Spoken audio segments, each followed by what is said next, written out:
आज जो हम लोग सीखेंगे वो क्या सीखना, गोलीय दर्पण द्वारा प्रतिबिंब। गोलीय दर्पण में क्या पाठ, कौन कौन, इसमें आ जाता है अवतल दर्पण। क्या आ जाता है, अवतल दर्पण पहला, और दूसरा कौन होता है, उत्तल दर्पण। उत्तल दर्पण डिफिनेशन जानते हैं सब, कोई दिक्कत ना। अवतल उत्तल किसे कहते हैं, अवतल तलई किया हुआ रहता है तथा धंसा हुआ भाग परावर्तक होता है ना। तो क्लियर है, ये तो समझ गया है। अब देखिए इससे हम लोग क्या देखेंगे, प्रतिबिंब किस प्रकार का बनता है, अर्थात अवतल दर्पण में प्रतिबिंब कैसा बनता है, उत्तल दर्पण में प्रतिबिंब कैसा बनता है। ये दो चीज को हमको क्या करना है, सीखना है। क्लियर है ना। तो चलिए ध्यान से समझिएगा। तो शुरुआत हम करते हैं अवतल दर्पण से। किससे, अवतल दर्पण से। वस्तु का प्रतिबिंब अवतल दर्पण के द्वारा। क्लियर है ना। तो चलिए ध्यान से समझिए, और बहुत सिंपल होता है, इसको याद रखना कोई विशेष चीज नहीं है। पहले एक चीज समझ लीजिएगा, चाहे वो दर्पण अवतल हो या उत्तल हो, ठीक है ना। तो अवतल के लिए मैं पहले बता देता हूं कि क्या होता है, नहीं होता है। तो ध्यान से समझिए कि ये होता है हमारा अवतल दर्पण, होता है ना जी। क्या होता है, अवतल दर्पण। ध्यान से देखो, क्लियर है ना। और इस अवतल दर्पण में इसको क्या बोलते हैं, प्रधान अक्ष। क्या बोलते हैं, और इसको बोलते हैं ध्रुव।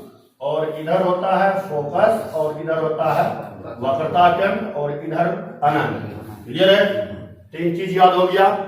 तो तीन क्या वो पाठ है, देखिए एक अनंत, अनंत एक हुआ अनंत और वक्रता केंद्र, एक हुआ वक्रता केंद्र और फोकस, दो हुआ फोकस और ध्रुव, क्या हुआ तीन गो हुआ। तो तीन का दुगुना कर दो, कितना, तो कुल प्रतिबिंब कितना बनेगा, किसमें, अवतल दर्पण। क्लियर है, कुल प्रतिबिंब कितना बनेगा, 6। तो पहले कुछ कॉन्सेप्ट समझ लेते हैं कि कोई भी दर्पण में इमेज को दिखाने के लिए दो किरण आरेख की आवश्यकता होती है। क्लियर है ना। तो पहला देखिए, यदि प्रकाश किरण प्रधान अक्ष के समांतर हो, किसके समांतर हो, तो इतना दिमाग में सेट कर लो कि फोकस से गुजरेगा। क्लियर है ना, याद हो गया क्या।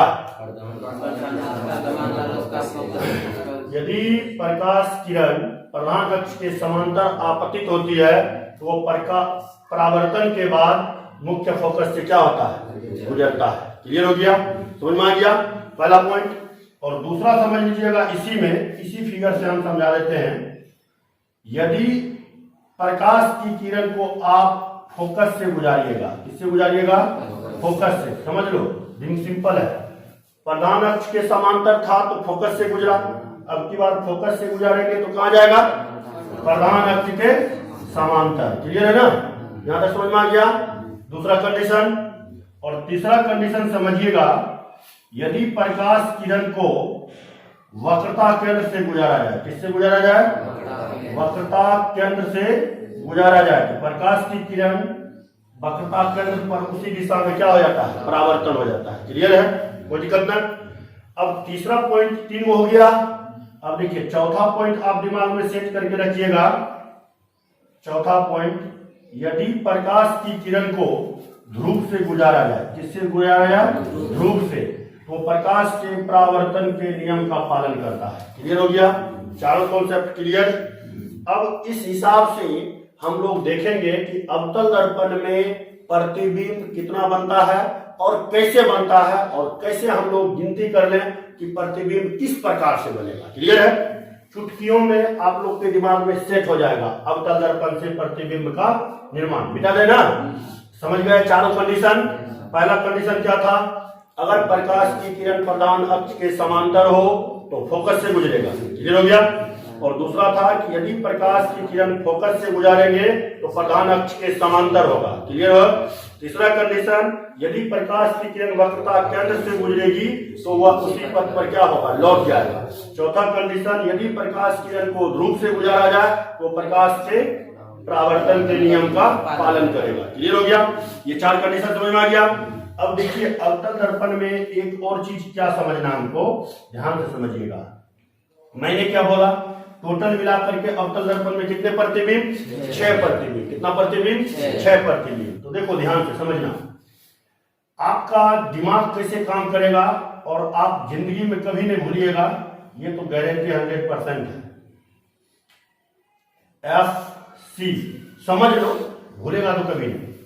देखिए एक होता है अनंत, होता है ना जी। तो एक कंडीशन में आप वस्तु को अनंत पर रख सकते हैं, पहला कंडीशन हो गया। और दूसरे कंडीशन में आप वस्तु को अनंत और वक्रता केंद्र के बीच रख सकते हैं, क्लियर है। तीसरे कंडीशन में आप वक्रता केंद्र पर रख सकते हैं, क्लियर हो गया। चौथा कंडीशन में वक्रता केंद्र और फोकस के बीच रख सकते हैं, क्लियर हो गया। पांचवा कंडीशन में आप वस्तु को कहां रख सकते हैं? फोकस पर। कहां रख दीजिएगा? फोकस पर। और छठा कंडीशन में आप वस्तु को कहां रखिएगा? फोकस और ध्रुव के बीच, क्लियर हो गया। 6 कंडीशन समझ गए ना अवतल दर्पण में? कहां कहां? पहला कंडीशन यदि वस्तु अनंत पर स्थित हो, दूसरा वक्रता केंद्र और अनंत के बीच हो, तीसरा वक्रता केंद्र पर हो, चौथा वक्रता केंद्र और फोकस के बीच हो, पांचवा फोकस पर, छठा ध्रुव के बीच, क्लियर हो गया। तो याद रखिएगा 5 कंडीशन में होता है ना, फोकस तक का प्रतिबिंब वास्तविक बनता है। क्या बनता है? अगर फोकस से इधर कहीं भी वस्तु रहेगा तो प्रतिबिंब क्या होगा? वास्तविक होगा। दिमाग में सेट हो गया। अगर फोकस के बाद जाएंगे, छठा प्रतिबिंब ही आभासी होता है, दिमाग में याद कर लो, क्लियर हो गया। तो देखो ध्यान से समझना कि हम जो बोले अभी उन कंडीशन को ध्यान से आप समझ लेना कि मैंने क्या बोला कि 5 प्रतिबिंब ऐसे होंगे जो क्या बनेगा? वास्तविक बनेगा। क्या बनेगा? वास्तविक। और छठा प्रतिबिंब आपका क्या बनेगा? आभासी, जो वस्तु से बड़ा होगा और दर्पण के पीछे बनेगा, क्लियर हो गया। तो 5 कंडीशन में जो प्रतिबिंब होगा वो दर्पण के जिधर वस्तु रहेगा उसी और प्रतिबिंब बनेगा, क्लियर है। छठा प्रतिबिंब जो है वस्तु का वो दर्पण के किधर बनेगा? पीछे बनेगा, क्लियर। कंफर्म हो गया? किसी को कोई परेशानी नहीं, कोई बीमारी नहीं ना। अब देखिए प्रतिबिंब बनेगा कैसे, याद रखिएगा। 5 उंगली है आपके पास, तो आप 5 उंगली को रख लेना, नंबर दे देना 1 2 3 4 5, क्लियर है ना। देखिए अगर वस्तु 1 नंबर पर हो, कितना नंबर पर? 1 नंबर पर, तो प्रतिबिंब 5 नंबर पर बनेगा, याद हो गया क्या? देखो पांचवा, अगर कोई से मानेगा ना 1 2 3 4 5 मान लिए ना, 5 कंडीशन के लिए मैं बता रहा हूं। छठा कंडीशन तो सबको याद हो गया कि यदि प्रतिबिंब फोकस और ध्रुव के बीच हो तो प्रतिबिंब दर्पण के पीछे बनेगा, क्लियर हो गया। देखिए 5 कंडीशन क्या होता है? पहला, दूसरा, तीसरा, चौथा, पांचवा, क्लियर है।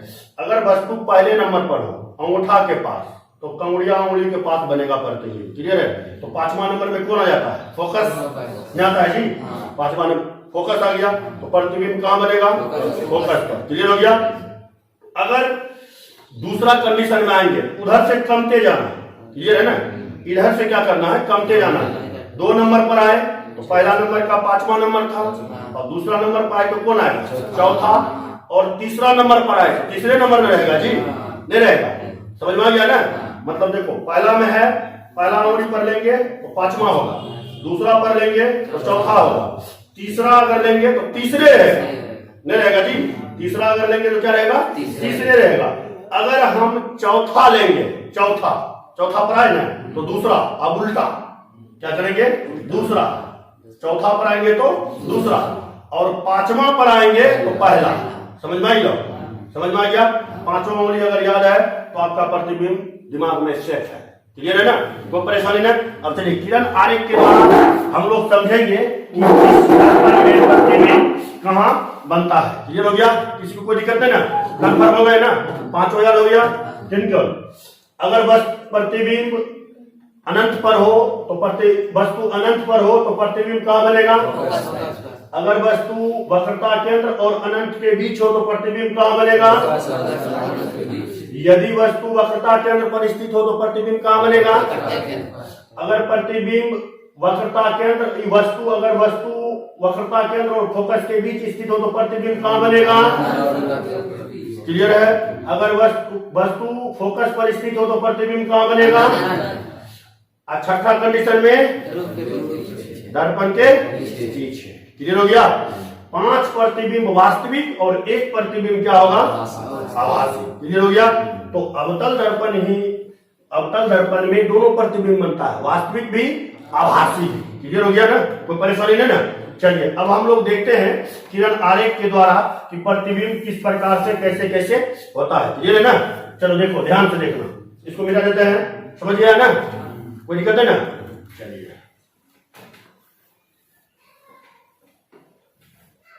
चलिए पहला कंडीशन समझिएगा। ये हमारा अवतल दर्पण हुआ, हो गया। ये ध्रुव, ये फोकस, ये वक्रता केंद्र, और इधर मेरा क्या है? अनंत है। अगर वस्तु अनंत पर हो, कहां हो?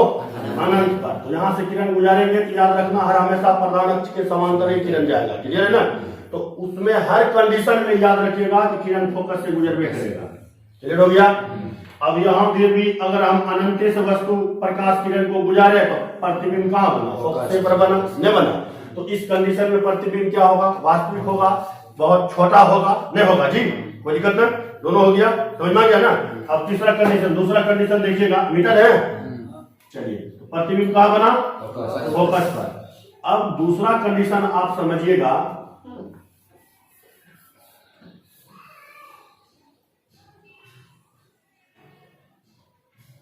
एक आपका हुआ फोकस, वक्रता केंद्र, और अनंत और वक्रता केंद्र, वस्तु यहां होगा ना? हाँ, तो प्रतिबिंब कहां? प्रधान अक्ष के समांतर किरण गुजारेंगे, तो ये हर हमेशा कहां से गुजरेगा? फोकस से गुजरेगा ना? अब देखिए इसके सामने कौन है? वक्रता केंद्र, तो किरण को कहां से गुजार देंगे? वक्रता केंद्र से। तो देख लीजिए कंडीशन क्या हुआ, यहां पर बना जी। अब देखिए अगर यहां पर बना प्रतिबिंब तो अनंत और वक्रता केंद्र के बीच स्थित वस्तु का प्रतिबिंब कहां बना? फोकस और वक्रता केंद्र के बीच बना ना? ये प्रतिबिंब क्या हुआ? वास्तविक हुआ। उल्टा, ये प्रतिबिंब वास्तविक होगा वो हमेशा क्या होगा? उल्टा होगा। ये तो बता दिया शुरू में। और जो प्रतिबिंब आभासी होगा वो हमेशा क्या होगा? सीधा होगा। क्लियर समझ में आ गया ना? तो ये प्रतिबिंब हमारा क्या है? उल्टा है। उल्टा है और वस्तु से क्या है? छोटा है। क्लियर हो गया? यानी पहला बार बहुत छोटा, दूसरा बार छोटा, और तीसरा बार जो है देख लीजिए, समझ गए ना? कोई दिक्कत है? किरण आरेख खींच लीजिएगा। अब देखिए तीसरा, इसको मिला है।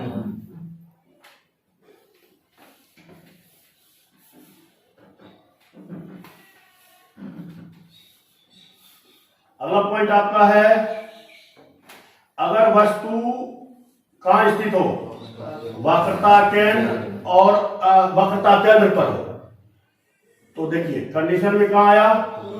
फोकस से आया ना जी? कहां आया? फोकस से। अब क्या करेगा?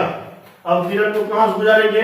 फोकस से, क्योंकि वही देख यहाँ वक्रता केंद्र पर वस्तु है, तो किरण को तो हम फोकस से गुजारेंगे। तो किरण को हम गुजारेंगे कहां से?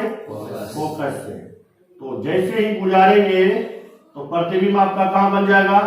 वक्रता केंद्र। थोड़ा चढ़ा हो जाता है, वो सब अपना कर लेना, इन चीजें पे है ना हमारे पास, हम सिला करके ये चलिए। क्लियर हो गया ना? कोई दिक्कत नहीं? समझ में आ गया? वक्रता केंद्र पर अगर वस्तु स्थित हो तो प्रतिबिंब वक्रता केंद्र पर ही बनेगा, और इस कंडीशन में प्रतिबिंब वास्तविक होगा, उल्टा होगा, और वस्तु के क्या है? बराबर है। क्या है? वस्तु के बराबर। क्लियर समझ में आ गया?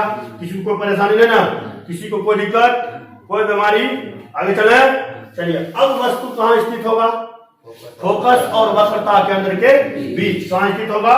फोकस और वक्रता केंद्र के बीच। चलिए ध्यान से देखिएगा, मिटा दे इसको।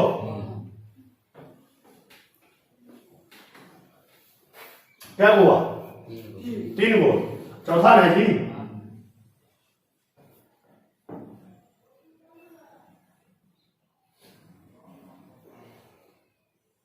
ये ले लिए, ये ध्रुव हो गया, ये फोकस हो गया, ये वक्रता केंद्र हो गया। क्लियर है?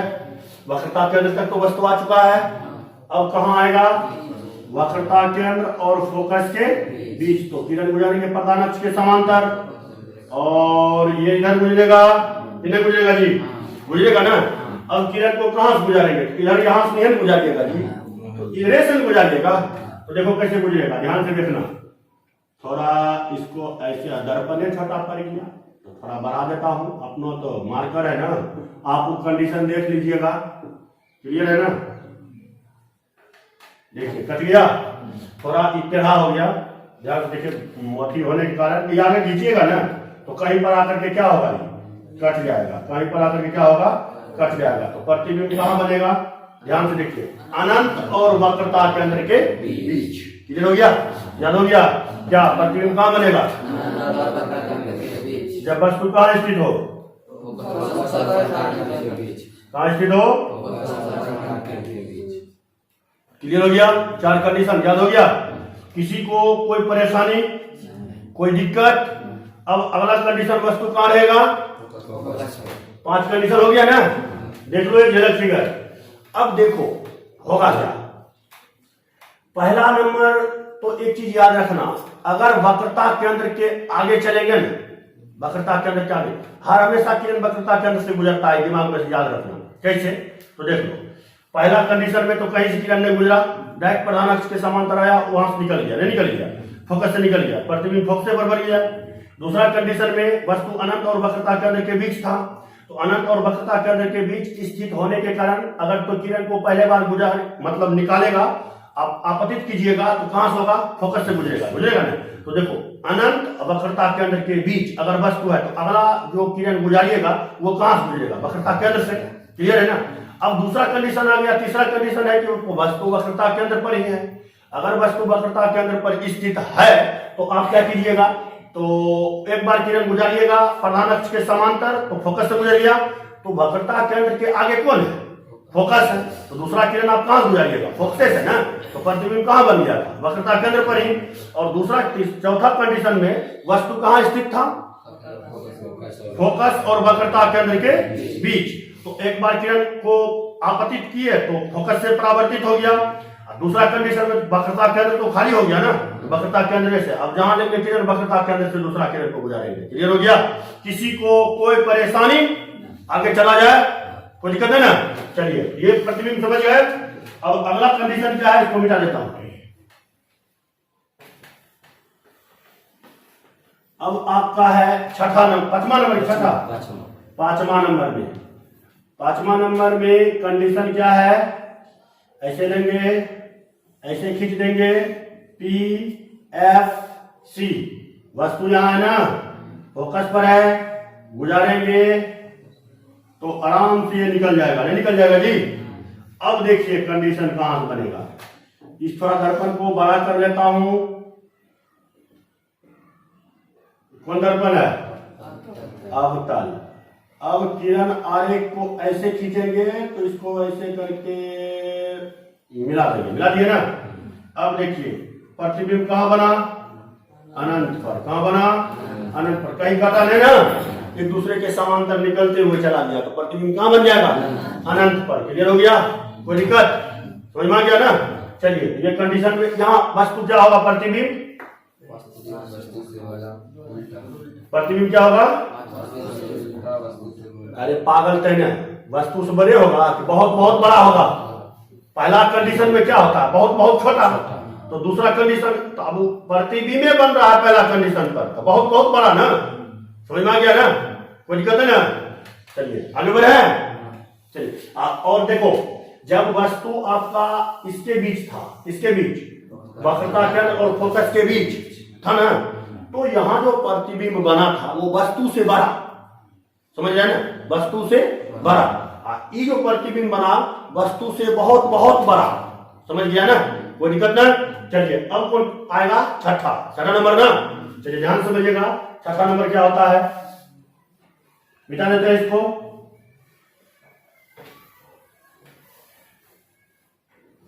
अब छठा नंबर वस्तु कहां स्थित होगा, कहां, तो ध्यान से देखिए, फोकस और ध्रुव के बीच, यही ना फोकस, ये दर्पण है, इसको बना लेते हैं हम दर्पण, ये हो गया ध्रुव, ये हो गया फोकस, ये हो गया हमारा वक्रता केंद्र।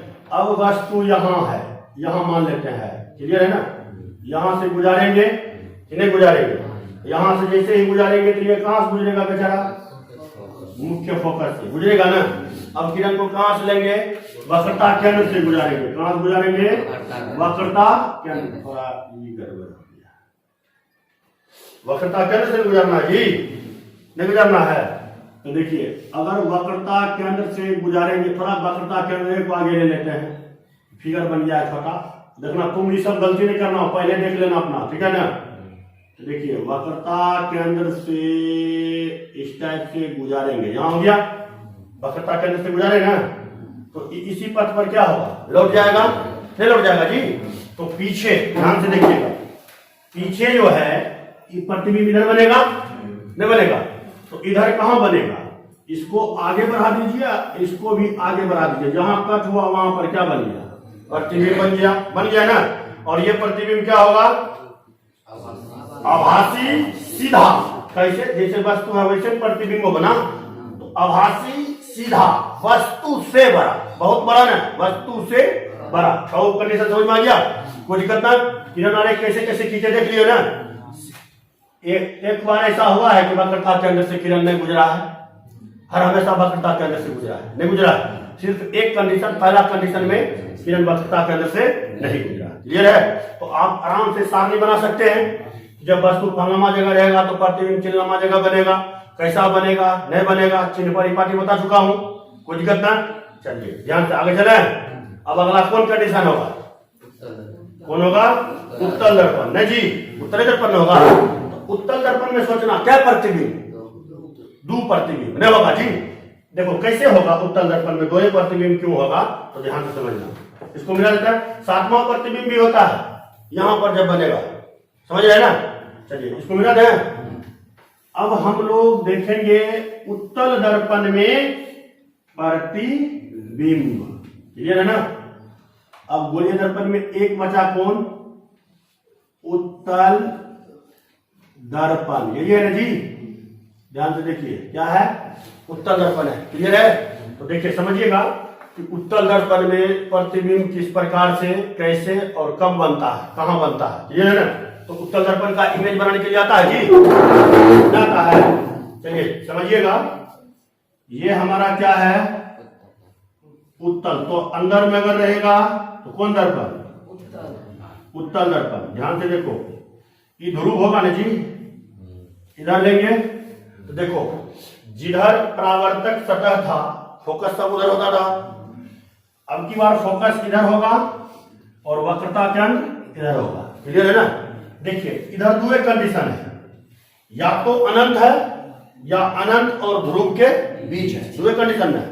अगर वस्तु अनंत पर हो तो प्रतिबिंब जानते हैं फोकस पर बनता है, कहां बनता है, फोकस पर बनता है। कैसे, देखिए अगर वस्तु अनंत पर होगा, क्लियर है ना, तो प्रतिबिंब इसका कहां बनेगा, फोकस पर। कहां बनेगा, फोकस पर। इस कंडीशन में वस्तु का प्रतिबिंब क्या होगा, बहुत बहुत छोटा, क्लियर हो गया। तो पहला समझ गए।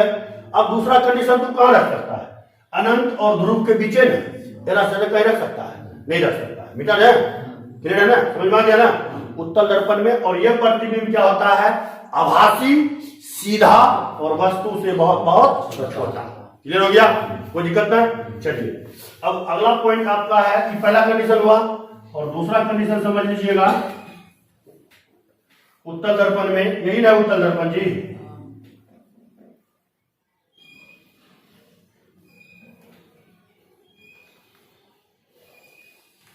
ये हो गया, इधर होता है फोकस और इधर होता है वक्रता केंद्र। अब की बार वस्तु कहां स्थित है, ध्रुव न है, ध्रुव और फोकस के बीच, ध्रुव और अनंत के बीच, कहां है, ध्रुव और अनंत के बीच। तो किरण को गुजारेंगे ना, तो क्या होगा, इधर रिटर्न हो जाएगा ना, इधर से रिटर्न होने के बाद किधर गुजरेगा, फोकस से गुजर गया ना।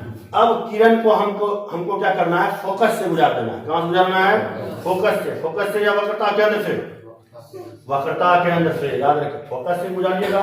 ऐसे कहीं गुजारिएगा तो प्रश्न के समांतर चलाएगा जी। इसको हम कहां से गुजारेंगे, वक्रता केंद्र, यही ना वक्रता केंद्र, तो देखिए इसको खींच देता हूं इस टाइप से, खींच दिया ना। अब ये क्या होगा, इधर डेस्टिन से चला गया, तो कट कहाँ हुआ, इस बिंदु पर। जहां कट हो वहीं वस्तु का क्या बनेगा, इमेज बनेगा। तो देखिए अगर वस्तु अनंत और ध्रुव के बीच स्थित हो तो प्रतिबिंब कहाँ बना, ध्रुव और फोकस के बीच। कहाँ बना, ध्रुव और फोकस के बीच। इससे ज्यादा कंडीशन उत्तल दर्पण में नहीं हो सकता है। ये समझ में आ गया। आज हम आप लोग को बता दिए दर्पण, गोलीय दर्पण द्वारा प्रतिबिंब का बनना इस प्रकार से बनता है। अरे लाइफ में कभी भूलेगा जी, हाँ भूलने का बातें ना है। जिस दिन तुम्हारी उंगली कट जाएगा सब, उस दिन आप भूल सकते हैं। तो उंगली कभी कटेगा, कोई गारंटी ना है, कट भी सकता है। ठीक, कोई दिक्कत, समझ गया। अब आप लोग का जो है नेक्स्ट क्लास मैं दे चुका हूं। अवतल दर्पण में क्या 1/v माइनस 1/u बराबर 1/f। उत्तल दर्पण में 1/v माइनस 1/u बराबर 1/, ऐसे समझो। उत्तल अवतल में फोकस और वक्रता त्रिज्या में संबंध, और प्रतिबिंब की दूरी, वस्तु की दूरी और फोकस दूरी, ये दोनों में संबंध मैं बता चुका हूं पिछली कक्षाओं में। क्लियर है। अगर नहीं समझ में आता है तो आप देख सकते हैं, मतलब पीछे भी देख सकते हैं। आपको अगर ये नहीं मिलेगा तो आपको चैनल पर मिल जाएगा पीसीएमबी क्लासेस बाय आरपी राज। वहां पर आपको ये सारा का सारा चीज क्या होगा, डिटेल मिल जाएगा। क्लियर है ना, कोई दिक्कत ना है, समझ में आ गया।